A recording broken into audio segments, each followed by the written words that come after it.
రక్తంలో గ్లూకోజ్ స్థాయిలు నిర్దేశించిన విలువల కంటే అధికంగా ఉన్నట్లయితే మధుమేహం వచ్చింది, లేకపోతే షుగర్ వచ్చింది, లేకపోతే డయాబెటీస్ వచ్చింది అని చెబుతూ ఉంటారు. ఒకసారి వచ్చింది అనుకోండి, జీవించి ఉన్నంతకాలం ఈ షుగర్తో పోరాడవలసిందే. మధుమేహం వచ్చాక కంటి నుంచి కాలు వరకు అనేక ఇబ్బందులు ఎదురయ్యేటువంటి అవకాశం ఉంది. కాబట్టి రాకముందే జాగ్రత్త పడటం మంచిది.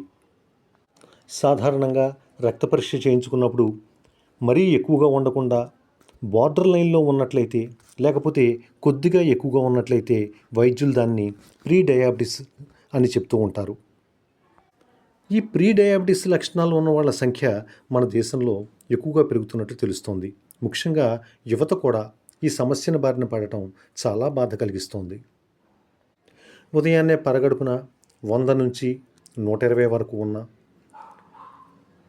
మధ్యాహ్నం భోజనం చేసిన 2 గంటల తరువాత 140 నుంచి 200 వరకు ఉన్న, లేకపోతే HbA1c 5.7 నుంచి 6.5 మధ్య ఉన్నట్లయితే దాన్ని ప్రీ డయాబెటిస్ స్టేజ్లో ఉన్నట్లుగా వైద్యులు తెలియజేస్తూ ఉంటారు. అయితే ఈ దశలోనే మనం చాలా అప్రమత్తంగా ఉండి పూర్తి జాగ్రత్తలు కనుక తీసుకున్నట్లయితే మధుమేహం బారిన పడకుండా అడ్డుకునేటువంటి అవకాశం ఉండొచ్చు. ఈ ప్రీ డయాబెటిస్ స్థితిలో ముందుగా ఏ లక్షణాలు కనిపించకపోవచ్చు.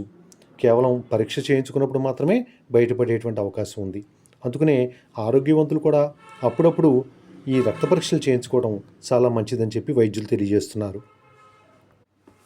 ముఖ్యంగా వంశపారంపర్యంగా ఎవరికైనా తల్లికి కానీ తండ్రికి కానీ ఎవరికైనా షుగర్ వ్యాధి ఉన్నట్లయితే వారి కుటుంబ సభ్యులు కూడా అప్పుడప్పుడు వైద్యులకు చూపించుకుని ఈ విధమైనటువంటి రక్త పరీక్షలు చేయించుకోవడం మంచిదని చెప్పి తెలుస్తోంది.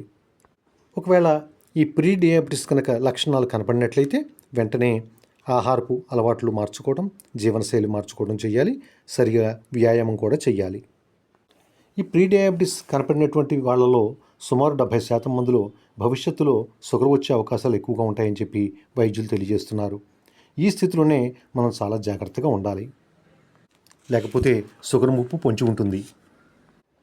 ఇలా ప్రీ డయాబెటిస్ స్థితిలో తాజా ఆకుకూరలు ఎక్కువ తినటం, తాజా కాయగూరలు ఎక్కువ తినటం, అలాగే పళ్ళు ఎక్కువగా తీసుకుంటూ ఉండటం, తృణధాన్యాలను బాగా తీసుకుంటూ ఉండటం మంచి ఫలితాలను ఇస్తుంది. అలాగే కొంచెంగా ఆహారం ఎక్కువసార్లు తినటం చాలా మంచిదని చెప్పి వైద్యులు తెలియజేస్తున్నారు. భోజనానికి ముందు సరిపడా నీళ్లు తాగడం కూడా మంచి ఫలితాలు ఇవ్వవచ్చు అని చెప్పి కూడా వైద్యులు తెలియజేస్తున్నారు. రోజు కనీసం 3 లీటర్ల నీళ్లు తాగడం చాలా మంచిదని చెప్పి కూడా తెలుస్తోంది. ఎందుకంటే నీళ్లు అధికంగా తాగడం వల్ల ఇన్సులిన్ ఉత్పత్తి పెరిగేటువంటి అవకాశం కూడా ఉందని చెప్పి తెలుస్తోంది. మాంసాహారాన్ని బాగా తగ్గించుకోవాలి. అలాగే packed foods, packaged foods, fast foods, fried రైస్లు, పలావులు అటువంటి వాటికి దూరంగా ఉండటం మంచిది. అలాగే కొవ్వు పదార్థాలకి దూరంగా ఉండటం, నెయ్యి, నూనె, మేగడ, వెన్న ఇటువంటి వాటికి దూరంగా ఉండటం మంచిది. అలాగే శీతల పానీయాలు, కూల్ డ్రింక్స్కి దూరంగా ఉండటం మంచిది. బేకరీ ఫుడ్స్, బిస్కెట్లు, క్రీమ్ బిస్కెట్లు, పిజ్జాలు, బర్గర్లు, కేకులు ఇటువంటివి తీసుకోకుండా ఉండాలి. చాక్లెట్లకు దూరంగా ఉండాలి. నిల్వ పదార్థాలు, అలాగే నిల్వ పచ్చళ్ళకి దూరంగా ఉండటం మంచిది.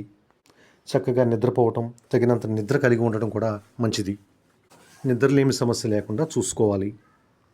ప్రతిరోజు క్రమం తప్పకుండా వ్యాయామం చేయాలి. ఈ వ్యాయామంలో నడక ఉత్తమమైనదిగా చెప్పుకోవచ్చు. ఇలా ప్రీ డయాబెటిస్ సమస్య ఉన్నవారు ఆహారపు నియమాలు పాటించడం, మెరుగైన జీవనశైలి కలిగి ఉండటం, చక్కటి వ్యాయామం చేయటం వల్ల షుగర్ వ్యాధి బారిన పడకుండా కాపాడుకోవచ్చు అని చెప్పి వైద్యులు తెలియజేస్తున్నారు.